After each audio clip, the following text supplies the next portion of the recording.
Hello everyone, and welcome. Tonight, we begin a journey not into the pages of history, but into the landscape of the self. We'll be exploring the incredible resilience of the peasant that lives within all of us, the everyday survivor who, despite the odds, must manage to endure their own coldest and most difficult nights. From the challenge of tending the small fire of our own hope to finding shelter within ourselves when a storm of fear and doubt rages outside, their story is a metaphor for our own grit, our own ingenuity, and our own profound determination to see the dawn. So before you get comfortable, take a moment to like the video and subscribe to the channel, but only if you genuinely find a sense of peace or understanding in what I do here.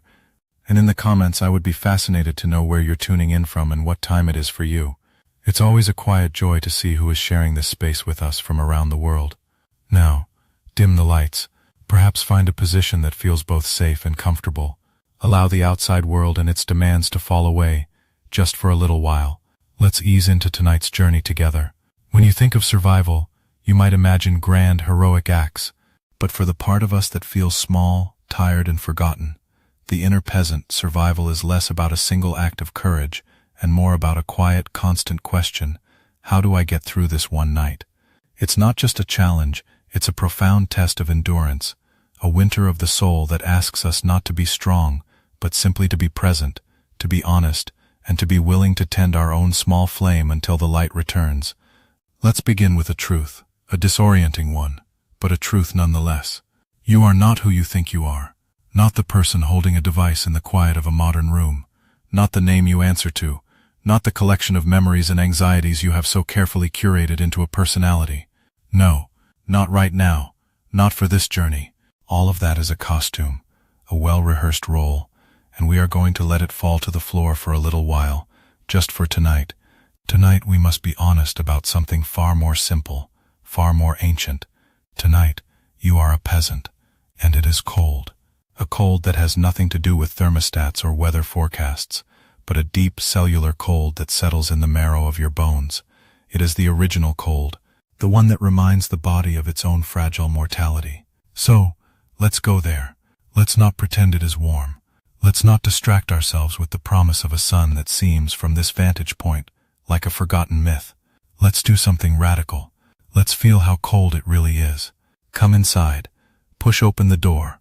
Feel the splintered, rough-hewn wood under your palm, heavy and swollen with damp. It groans on its leather hinges, a sound of protest against the disturbance. Step through the threshold and pull it shut behind you, hearing the solid, definitive thud as the thick bolt slides into place. That bolt isn't really to keep others out, is it? There is no one out there you wish to see. No, that bolt is to make a statement to the wind, a futile but necessary gesture to convince yourself that there is a difference between inside and outside. It is a boundary drawn against the vast, howling emptiness, a line drawn around your own heart. Now stand here, in the center of your hovel. Just stand for a moment. Let your eyes adjust to the darkness, a darkness so complete it feels like a physical substance, like black ink poured into the space around you. It's not an absence of light, it's a presence of something else entirely. It has weight, it has a smell of damp earth, of wood smoke long gone cold, of your own faint human fear. This is it. This is the place you have been trying so hard not to be, this hovel of the heart, this cramped shelter you have built from the scraps of your endurance. Look around, not with your eyes but with your other senses. There is no furniture to speak of, only the packed dirt floor beneath your feet, cold and unforgiving, leaching warmth through the worn leather of your shoes. You can feel the uneven ground, the subtle geography of your own desolation. There is a small stone here, a slight depression there, where water has pooled and settled. You know this floor intimately, don't you? You know it the way a prisoner knows the walls of their cell. And the air, breathe it in. A shallow breath first. It is sharp, so sharp it stings the back of your throat, a clean, painful cold that carries no scent of comfort. It is the smell of winter, the smell of survival. You thought you were somewhere else, didn't you? You thought you were in a safe modern world, insulated from this kind of fundamental struggle. You thought the cold was just a metaphor. But right now, in this space we are sharing, it is the only reality. The body believes it. The shivering that begins in your shoulders, a tremor that you cannot suppress, is not an idea. It is a report from the front lines of your existence. Your body is telling you a story of its own vulnerability, a story you have been trying to silence with noise and light and warmth you do not actually feel. Listen. Beyond the frantic drumming of your own pulse in your ears, there is a sound, a low, mournful moan that wraps itself around the corners of this hut. It is the wind. It is the great lonely voice of the world, and tonight it is telling a story of endless night. It presses against the wattle and daub walls, finding every crack, every tiny imperfection, breathing its icy whispers into your shelter. It is a constant reminder of how thin these walls are, how fragile the distinction is between being held and being exposed. And over there in the center of the room is the source of the only other presence here, the fire, or what is left of it. Do not imagine a roaring hearth, a cheerful blaze. No, that is a fantasy for another life. Look closer. In a small, shallow pit lined with stones, there are 3, maybe 4, glowing embers. They are like sleeping crimson eyes in the oppressive dark. They pulse, a faint and rhythmic breath of light, a tiny courageous heartbeat against the overwhelming gloom. They do not illuminate the room, they only deepen the shadows that loom around them, making the darkness feel more vast, more definitive. This small, struggling light is not a comfort, not yet. It is a responsibility. It is a question posed in the form of heat. This is your home for now. This feeling of being cornered, of being enclosed in a space that is both a shelter and a cage. This feeling of being surrounded by a vast, indifferent darkness that promises nothing. This is not an enemy. It is just the weather of your soul. What do you call this place? Parenthetical aside, it doesn't need a name, you see, only to be acknowledged. What have you called it in the quiet, desperate hours of your other life? My anxiety? My depression? My grief? These are modern words for a very, very old room. Tonight, let's call it what it is, the hovel, a simple, honest word for a simple, honest reality. It is here. You are in it. That is the first, most difficult, and most liberating truth. You have arrived. There is nowhere left to run. All the energy you have spent pretending you were not here, fighting the cold, denying the dark, you can let that go now. The fight is over, because you have admitted you are already on the battlefield, so breathe again, a deeper breath this time. Feel the cold air fill your lungs, a strange and painful purity. Feel the shudder that runs through your frame. Feel the hard, unyielding earth beneath your feet. You are a peasant. It is the coldest night, and you are here. Let that be enough, for now, just to be here, together, in the honest, shivering dark. To be here is one thing, to remain is another. For a long time you do nothing. You simply stand in that truth, letting the immense gravity of it hold you in place. You are a peasant. You are cold. You are here. The words circle in the quiet of your mind, not as a mantra, but as a simple, stark, and strangely calming baseline. The frantic energy of denial has finally dissipated, leaving behind only this profound, weary stillness. But stillness, in a world this cold, is a luxury that cannot be afforded for long, because that question, the one posed by those fading embers, begins to grow louder in the silence. It is a question that does not use words. It is a question asked by the slow, inexorable dimming of the red glow. It is the universe asking, through this tiny, dying heart of heat, and now what? To answer requires movement, and movement, you discover, is a negotiation with a body that has already surrendered. Every muscle, seized and hardened by the cold, screams in protest at the very thought of action. Your mind sends the command, move, but it travels down pathways that are frozen and brittle.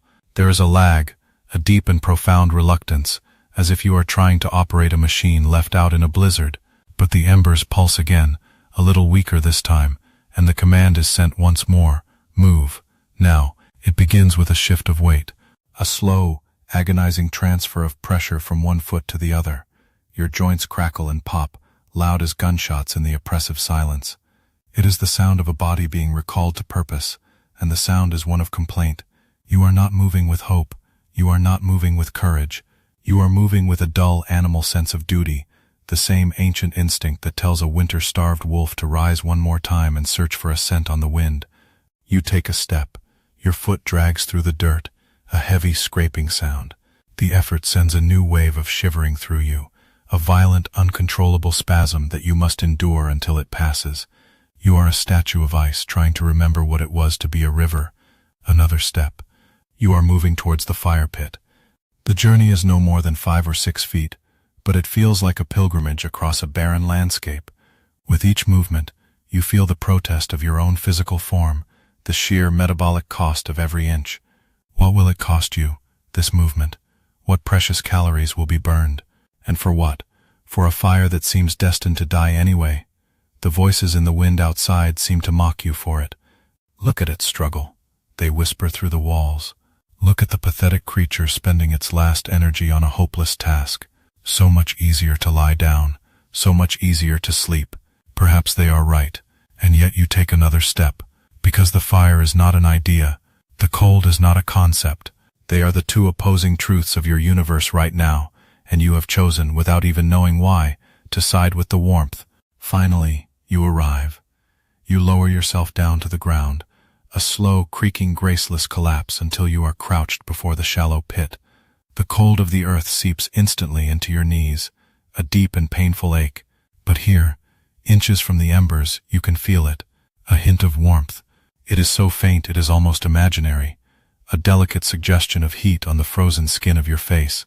You lean closer, instinctively, huddling over this tiny shrine of survival, this little fire.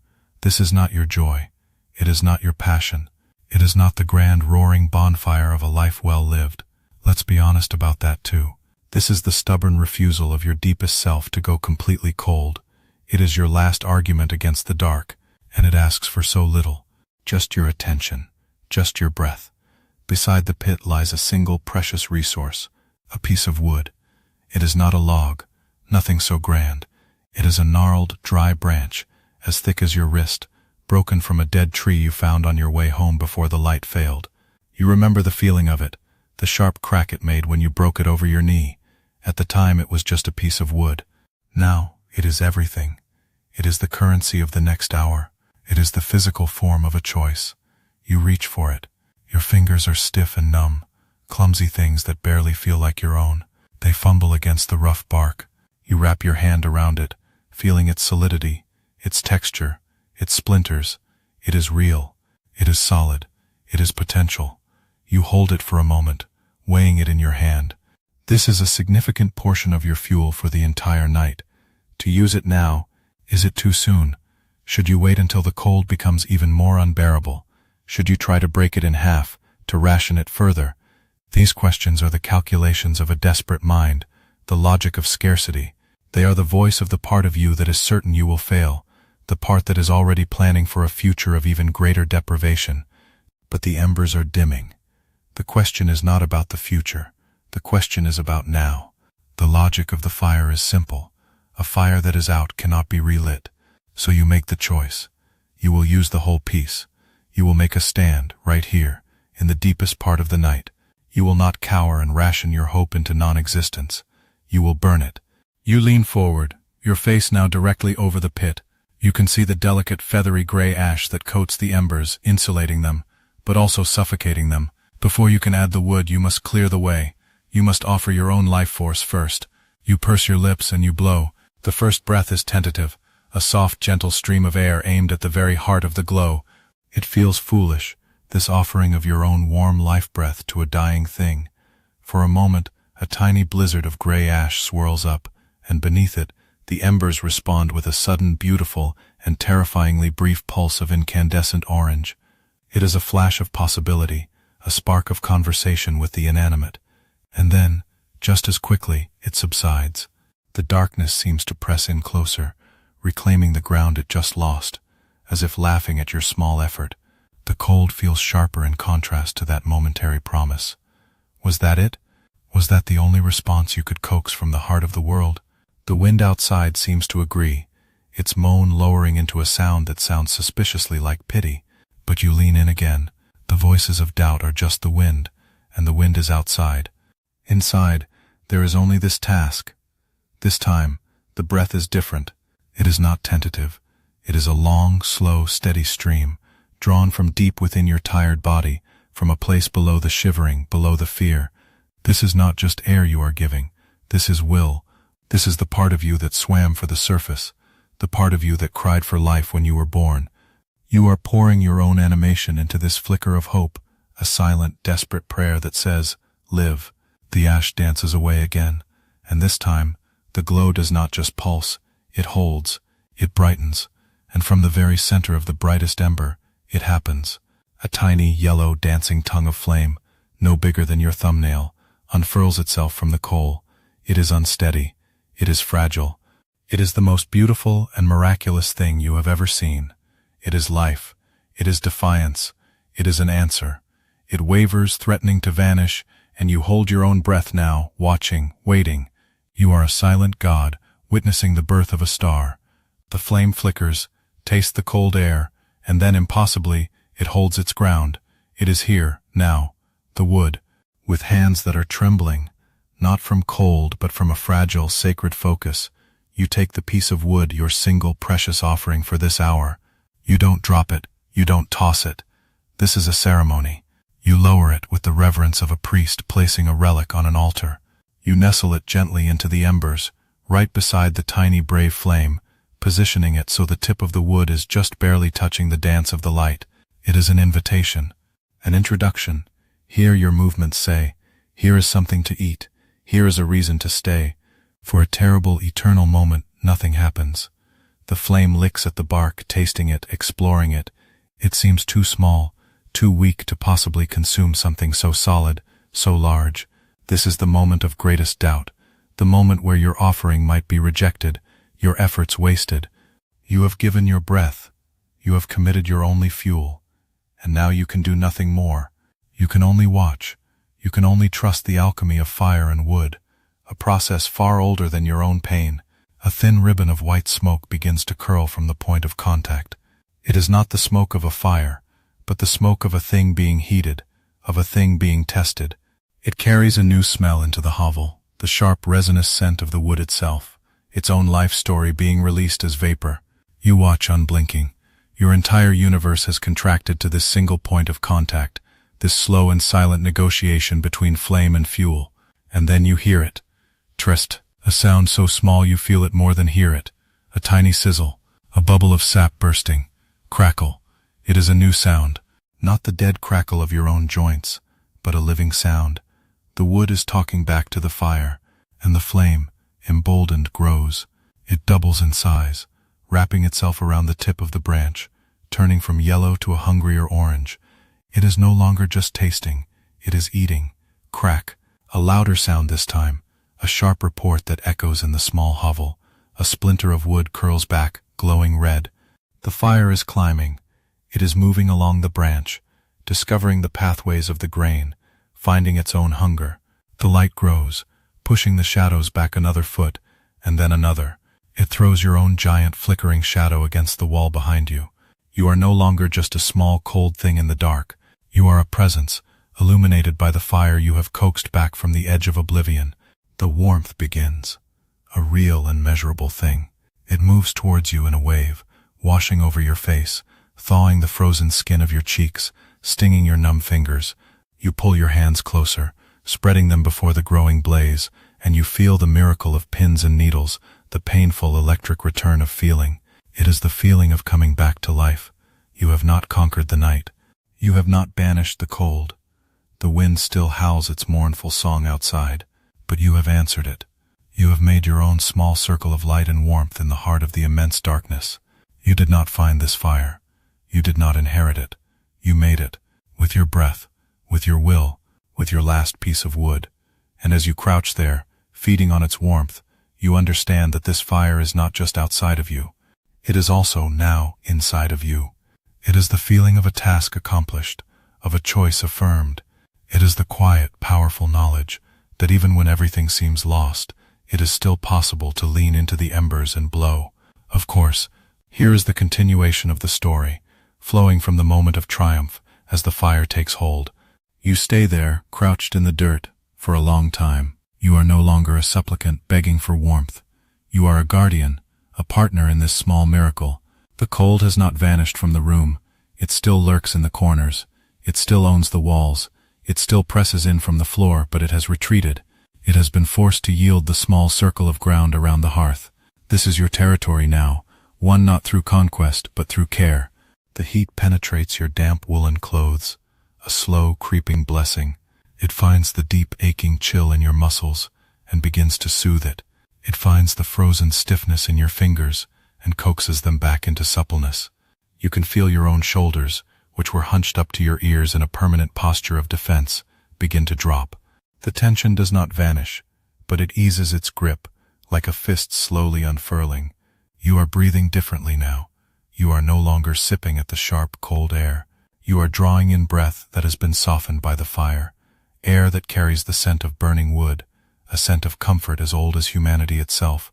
And as you breathe, you watch the fire breathe. It swells and contracts, its flames reaching and pulling back, inhaling the air and exhaling light. You and the fire, a tiny, two-part chorus of life in the midst of the immense, silent cold. And the hovel itself is transformed by this new light.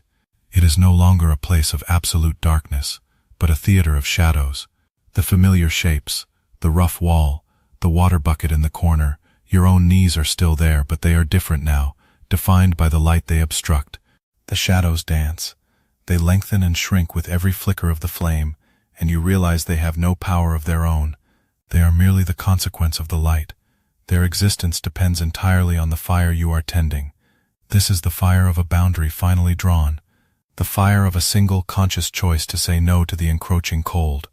How many other fires have you let die down in your other life, your waking life? It is so much easier to call it weakness than to admit it is exhaustion. The fire of a project you abandoned because the first effort didn't bring a roaring success. The fire of a friendship you stopped tending because it took more energy than you thought you had. The fire of a love you allowed to cool to embers because you forgot that it too needed your breath, your attention, your offerings of fuel. You did not let them die from malice. You let them die from this very same feeling, this peasant sense of scarcity, the bone-deep belief that your resources were too limited, that the night was too long, that the effort was ultimately futile. You were just trying to conserve your energy for a winter that you believed would never end. But look what a single breath can do. Look what one piece of wood, offered at the right moment, can create. It does not bring the sun. It does not end the winter, but it changes the quality of the darkness completely. It makes the night manageable. As if in response to this thought, the wind outside seems to gather its strength. The low moan you heard before now rises in pitch, escalating into a raw, furious howl. It slams against the small hovel with a physical force, and the entire structure shudders around you. Dust and bits of dried moss are shaken loose from the roof and fall near the fire with a soft hiss. The flame itself flattens, cowering for a moment as a draft finds a new crack in the wall and screams through it. This is different now. This is not the indifferent voice of the weather. This sounds personal. It sounds angry. It sounds like the shriek of something that has noticed your small comfort and has become jealous. It is the voice of the lord of the manor, waking in his distant warm castle, sensing that one of his serfs has found a moment of peace without his permission. It is the rage of the storm that cannot stand the sight of a single defiant candle. So, you have a little fire. The wind screams. You think that will save you. It is a speck, a joke. I am the world. I am the dark. I can blow your pathetic little hut to splinters. I can suck that warmth out of your lungs and snuff out your flame with a single gust. Do not get comfortable. Do not feel safe. Remember who is in charge here. A few moments ago, this sound would have terrified you. It would have resonated with the cold terror already inside you, confirming your deepest fears that you were helpless and doomed. But something has changed. You are warm. The fire you made is reflected in your eyes. You sit by its light, and you simply listen. You hear the rage. You hear the threats. You hear the desperation in its voice, the desperation of a bully that needs you to be afraid to feel its own power. You do not argue with it. You do not challenge it. You simply observe it from your small circle of light. You feed another, smaller twig into the flame, a quiet, deliberate act of defiance. The fire crackles its response, a sound of cheerful indifference to the storm outside. You are the peasant. The wind is the wind, and for the first time you understand that the two are not the same thing. You are inside, tending the fire. It is outside, spending its rage on the unlistening night, and in that separation, in that simple act of observation, you discover a new kind of power. It is not the power to stop the storm. It is the power to not be the storm. Of course, here is the continuation of the story, moving deeper into the confrontation with the storm, and so you sit, a guardian of the flame, a silent observer of the storm. The fire has given you more than warmth. It has given you a vantage point. It has created a center. Before you were the darkness, you were the cold. Now you are a being who is experiencing darkness and cold, and that is a universe of difference. You focus on the fire, on the steady, rhythmic consumption of the wood. The branch you offered is halfway gone now, its end a glowing mass of charcoal that sheds flakes of light like falling stars. The fire has its own voice, a steady, reassuring crackle, a low hiss and sigh. It speaks a language of simple, uncomplicated presence. I am here. It is warm. I am here. It is warm. It is the only truth you need to hold on to. The wind, however, will not be ignored. It redoubles its assault, as if incensed by your quiet attention to the fire. And as you listen from this new place of centered warmth, a strange thing begins to happen. You start to notice that the wind is not just one sound, but many. It is a choir of misery, and you can begin to pick out the individual voices. There is the high, thin, keening sound, the voice of fear. It is the sound that slips through the smallest cracks. It doesn't roar. It insinuates. What if that was your last piece of wood? It whispers. What if a spark catches the thatch roof? You'll burn. What if the fire dies while you sleep? You'll freeze. The morning isn't coming. You know it, don't you?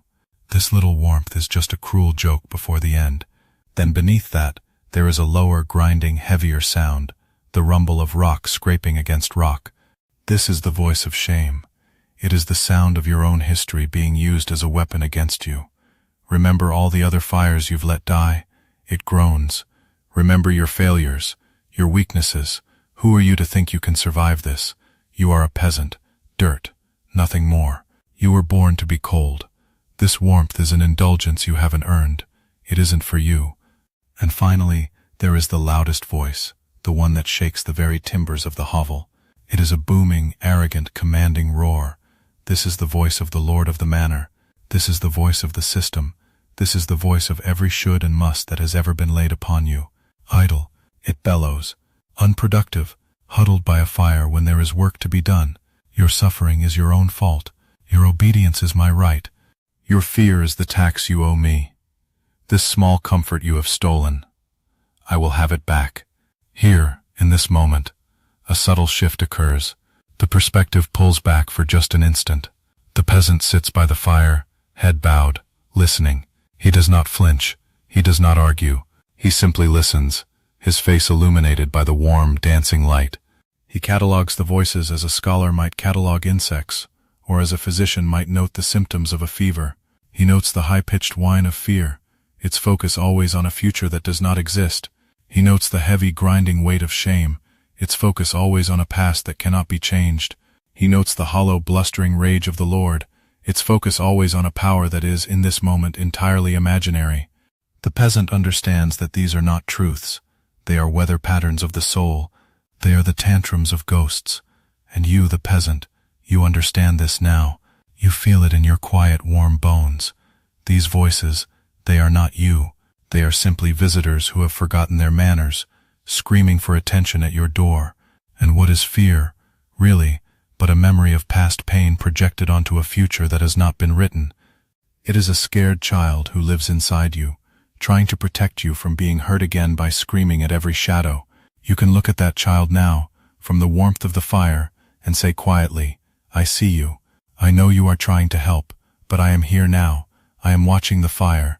We are safe, in this moment. And what is shame? It is just an old story, a very old story, told by ghosts who have forgotten they are dead.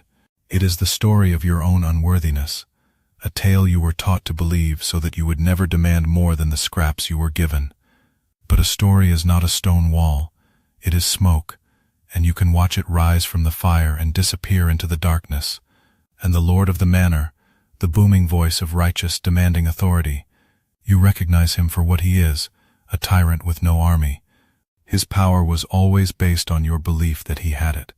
His castle is far away, and his laws do not apply here. In this hovel tonight there is only one law: tend the fire. There is only one authority: the gentle, persistent reality of the warmth. You shift your position on the dirt floor, a small adjustment of the body. You stretch your legs out just a little, letting the warmth soak into your weary calves. It is a simple, physical act. It is a declaration of quiet ownership of this space, of this moment. You reach out and take a tiny dry twig from a small pile you'd forgotten you had. Scraps really, kindling too small to be considered real fuel before. You toss it into the flames. It vanishes almost instantly, in a brief bright flare of orange. It is a small gesture, but it is an answer to the storm. It says, I hear you, and I am still here. My attention is on the warmth. The wind howls, perhaps even louder now, furious at being seen, at being understood, at being so calmly ignored, but its power over you is broken. It is just noise now, frightening, powerful, and deeply sad noise, but noise nonetheless. You are not the storm. You are the stillness at its center, watching the fire, breathing, and waiting. Of course, here is the continuation, flowing from the moment the storm is met with quiet understanding. The silence that follows the storm's peak is more profound than the silence that came before. It is not an absence of noise, it is a presence of peace. The wind, having thrown its full tantrum against the walls of your awareness and failed to break you, has not vanished. It has simply retreated, its howl softening back into a low, mournful sigh. It is the sound of a beast licking its wounds, confused by a resilience it did not expect. In this quiet space, your attention, now freed from the external battle, turns inward. It travels away from the sound of the wind and lands in the country of your own body. For the first time all night, you are not just in your body, a captive in a vessel of cold and pain.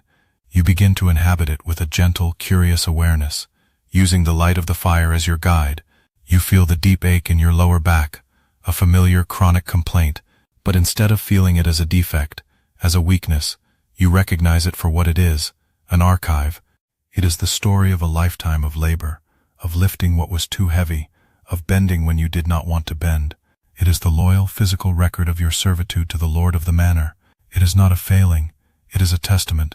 The fire's warmth seems to pool there, not erasing the ache but holding it, as if to say, I know, I honor this story. Your attention drifts to your shoulders, where the muscles are knotted and hard like old roots. This, you realize, is the feeling of constantly bracing for a blow that might come. It is the physical manifestation of waiting for the other shoe to drop, a posture you have held for so long you mistook it for your natural state. It is the architecture of anxiety. You notice the tightness in your jaw, the way your teeth are clamped together. How many words are stored in that tension? How many protests, how many truths, how many cries for help have been silenced and swallowed, hardening into this permanent clench?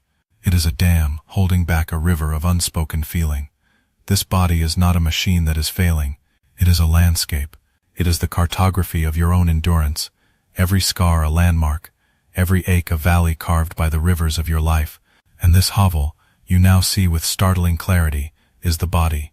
This rough, imperfect, fragile shelter is the most honest metaphor you have. The cracks in the walls that let the wind in, they are your own vulnerabilities, the places where you have been broken open.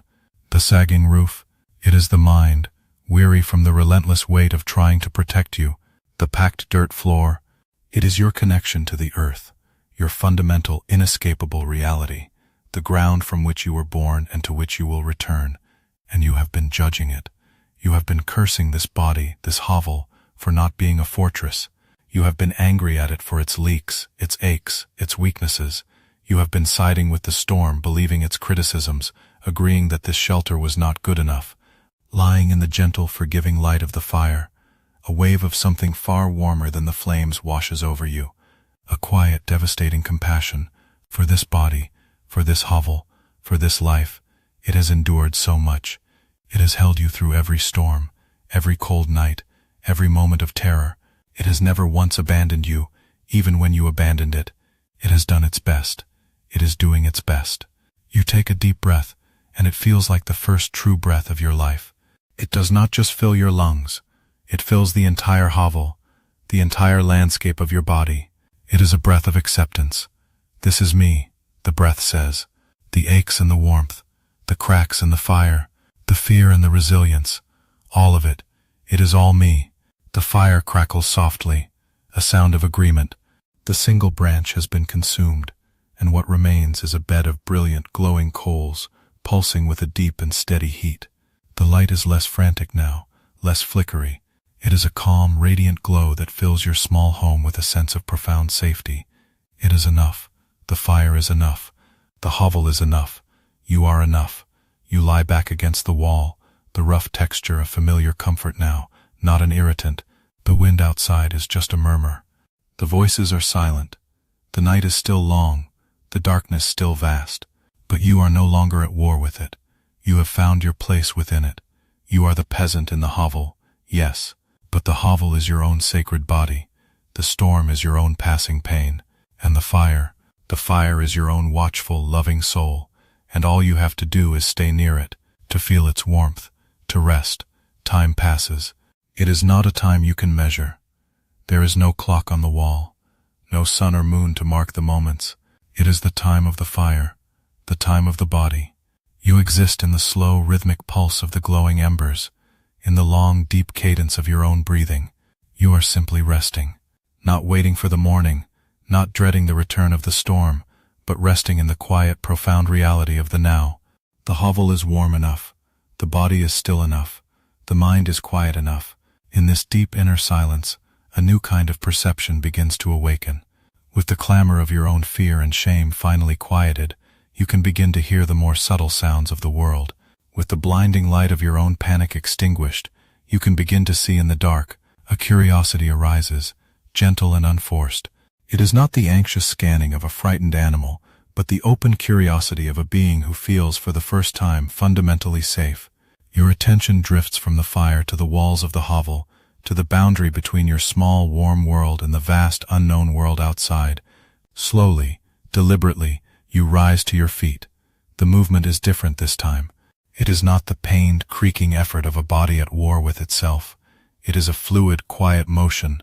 You move to the wall, to a familiar crack near the door frame, the very same crack that had earlier been a conduit for the wind's most vicious whispers. The vulnerability that was once a source of terror is now simply a feature of your home, a place where the world can get in. You press your eye to the opening. Outside is the undiluted night, a blackness so absolute it seems to absorb all thought. But you are patient now. You do not demand that the world reveal itself. You simply watch. You wait. You allow the darkness to be what it is, and then you see it. At first you think it is a trick of your own eye, a phantom spark left over from staring at the fire. But you blink, and it is still there. Far away, so far it seems to be in another country. Perched on the edge of a hill you can only imagine, there is a tiny flickering pinprick of light. Your heart, which you thought had no more room for surprises, stops.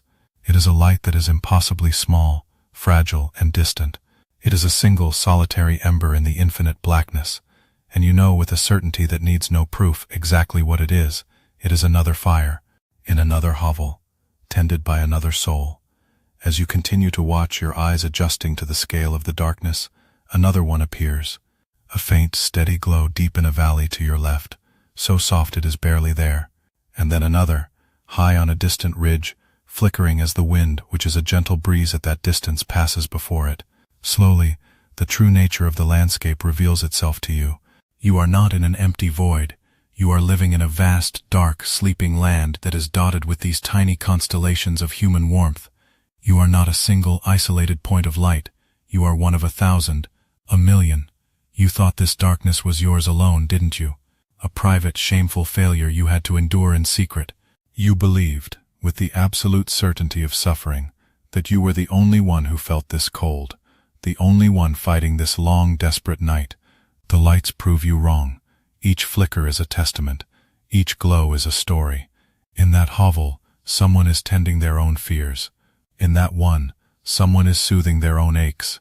In that one, someone is listening to the same wind, grappling with the same voices. They have their own single piece of wood, their own failing embers, their own profound weariness. They cannot help you. They cannot bring you warmth or wood. You cannot call to them for aid. Their survival does not guarantee your own. And yet their simple existence changes everything. The darkness is no longer an empty, terrifying void. It has been transformed into a shared space. The silence is no longer the sound of your own isolation. It is the sound of a collective quiet endurance. The loneliness you feel, that deep hollow ache in your soul, has not vanished, but it has changed its quality. It is no longer your private shame. It is our shared condition. This is the great and secret paradox you now understand, looking out through the crack in your own brokenness. Your isolation is the one thing that connects you to everyone else. The specific, personal nature of your own quiet struggle is the universal language spoken by every other point of light in the darkness. You are alone, yes, but you are alone together. You stand there for a long time, at the window that was once a wound, no longer feeling like a prisoner in a cell, but like a watchman on a tower, gazing out at the silent, sleeping fellowship of your kind. Your heart swells with a strange new emotion, a feeling of immense, sorrowful, and beautiful kinship with all the other souls out there, tending their own small flames in their own sacred hovels, waiting for their own quiet dawn. Of course, here is the continuation of the story, moving from the expansive feeling of connection into the final personal trial of the longest night. You linger at the wall for a long time, drinking in this new and startling truth. The landscape of the night is no longer a threat, but a map of your own kind. The cold is no longer a punishment, but a shared burden.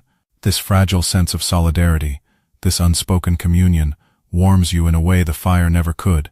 It is a warmth for the soul, not just the skin.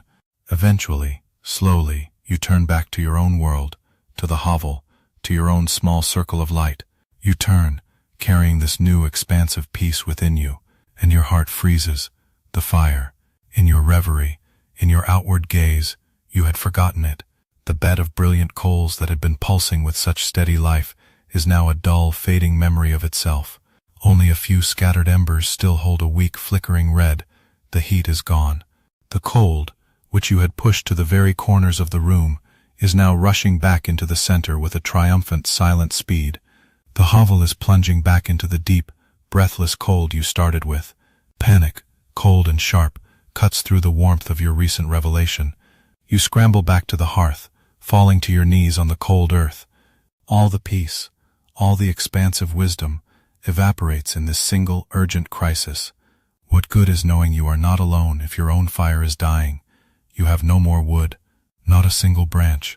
You search frantically beside the fire pit, your fingers scrabbling in the dirt, finding only the tiny, useless scraps you had already dismissed. The twigs, the slivers of bark, you throw them onto the embers. They are so small, so dry, they vanish in a brief, pathetic flare of light, adding nothing, consuming what little heat was left. You lean in and blow, desperately this time. Your breath is ragged, panicked. It is not the steady, life-giving breath from before, but the frantic puffing of a drowning man. The embers swirl, they glow for a moment, but they are too weak, too scattered. There is nothing for a flame to catch onto. They are dying. The night is winning, and at this precise moment of your greatest vulnerability, the storm returns for its final assault. It is not a howl or a scream this time. It is a low physical roar, the sound of an avalanche. The wind strikes the hovel not as a voice, but as a battering ram. The entire structure groans, wood straining against wood, the roof timbers crying out. A section of the wattle and daub wall cracks, a spiderweb of fissures appearing before your eyes. The cold doesn't just seep in now, it pours in, a palpable, killing force. You are exhausted. Your body aches with a fatigue so deep it feels like it's in your soul. Your lungs burn from the cold air. Your hope, which had soared so high, has crashed completely. There is nothing left to do. The scraps are burned. Your breath is useless. The fire is now just 2 or 3 fading red specks in a sea of black ash. The hovel is coming apart. The storm is tearing down the world. And here at the absolute bottom, with nothing left to fight with, something inside of you finally breaks. Not the part that is strong, but the part that insists on fighting. The part that believes survival is a struggle. The part that grips and claws and strives. It just lets go. You stop blowing. You stop scrambling. You simply stop. A strange and total calm descends upon you. So this is it. The moment you feared all night, all your life. The end of the effort. The victory of the cold. You thought it would be terrifying, but it is not. It is just quiet. You lie down on the cold dirt floor. You curl your body into a ball, not to conserve heat, not anymore, but as a final gesture of return, a return to the earth. You close your eyes. You let go of the need to see the morning. You surrender the battle to the storm. Let it have the hovel. Let the cold have your body. Let the darkness take the last of the light. There is nothing more to protect. There is nothing more to do. You give up. And in the giving up you find not defeat, but a release so profound it feels like floating. The tension that has held your body rigid for a lifetime dissolves. The war is over. The bottom is not a grave. It is a foundation. You lie there, in the wreckage of your own efforts, and you listen. The storm rages, but it feels distant now, like a memory. You are beneath it, somehow. It can no longer touch you. The cold seeps into you, and you allow it, discovering that it is not a malevolent entity, but just a state of being. The darkness presses on your eyelids, and you accept it, finding that it is not an enemy, but a blanket. There is only silence, a deep, vast, eternal silence. The storm fades, the world stops. Then a sound so thin and sharp it pierces the thick fabric of the silence like a needle. It is not the wind, it is not the fire. It is not a voice. It is high, clear, and breathtakingly alive. Chirp. It is a bird, a single bird, somewhere outside, singing into a darkness that it knows is about to end. The sound does not feel real. It is a note of impossible grace, a message from another universe. You lie perfectly still, listening, every part of your being focused on that one tiny world-shattering sound. You slowly open your eyes, and the darkness is not black anymore. The absolute inky blackness of the deep night is gone. In its place is a deep, profound indigo, a luminous, velvety gray. The quality of the light has changed. The night has broken. The storm is over. The struggle has ended. You have survived not by winning, but by surrendering completely. And the dawn, which you had given up all hope of seeing, is coming anyway. You do not move for a long time. You simply lie on the earth floor, listening, as the world is slowly stitched back together, one bird call at a time. The first soloist is joined by another, then another, until a quiet, scattered choir is singing in the gray. It is the sound of life stubbornly beginning again, as it always does. You watch as the deep indigo of the pre-dawn sky softens into the color of slate. The light that seeps through the cracks in your hovel is no longer a promise. It is a reality. It is a thin, watery, impartial light. It brings with it no judgment, no celebration. It is simply the light of the morning after.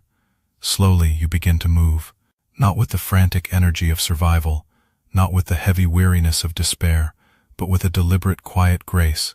You sit up. The aches and pains are still there, a dull chorus in your bones and muscles, but they are different now. They are not the sharp pains of a body under assault, but the honorable soreness of a body that has endured. They are the memory of the storm, held in your own flesh. You look around your hovel in the new, revealing light. It is a wreck. There is a fine layer of dust and debris over everything. The new crack in the wall is a jagged, ugly wound. The wind has forced leaves and dirt under the door. And the fire pit is the most desolate sight of all. It is a circle of cold, gray, lifeless ash. A day ago, this sight would have broken you. It would have been proof of your ultimate failure. But you see it differently now. You look at the cold ashes, and you see not the absence of fire, but the evidence of it. A fire was here. It burned. It gave heat. It gave light. It held the deepest dark at bay for hours. These ashes are not a tombstone. They are a monument to a fight that was fought, to a choice that was made, to a warmth that was real. You look at the cracked wall and the debris-strewn floor. You see not a hovel that failed, but a hovel that held. It groaned. It shuddered.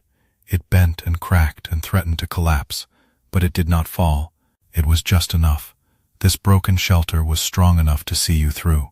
You get to your feet and walk to the door, the one you bolted so firmly against the night. Your hand touches the rough, cold wood of the bolt. At the beginning of the night, this was an act of fear, an attempt to lock the darkness out. Now, it is something else entirely. You draw the bolt. The sound is loud and final in the morning quiet.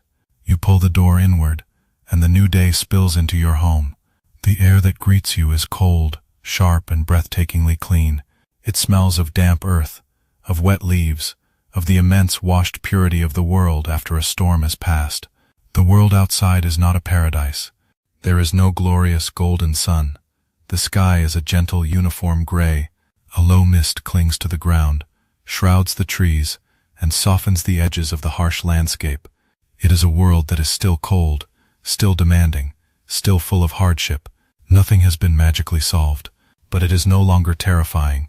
It is just the world, and you are here to see it. You are a peasant. You survived the night.